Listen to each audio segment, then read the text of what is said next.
My name is Teniola. I am 14 years old and this is my sad story of getting pregnant.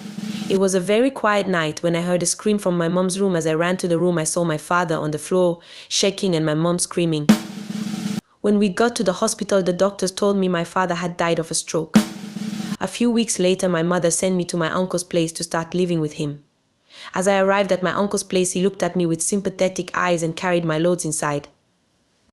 That same evening, my uncle called me to come and eat and gave me a cold drink, which I gladly drank.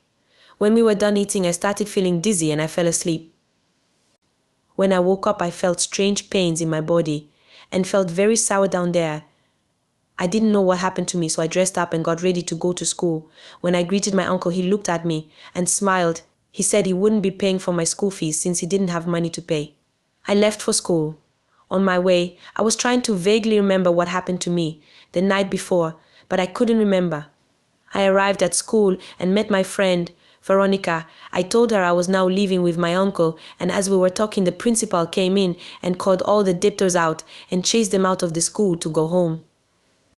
I went back home sad, and when I got back to my uncle's house, I met him watching television. I told him what had happened, and he consoled me and gave me food. I told him I wasn't hungry and I went to take my shower. When I was done and wanted to come out, I saw my towel was missing. When I came outside of the toilet, I saw my uncle holding the towel. He showed me some money and told me if I did what he wanted, he would pay for my school fees.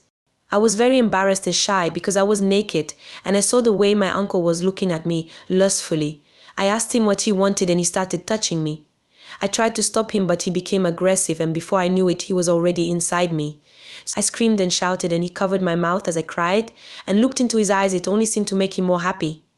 When he was done, he gave me my towel and some money for my school fees and told me if I told anyone I would be a beggar in the streets and he would deny everything.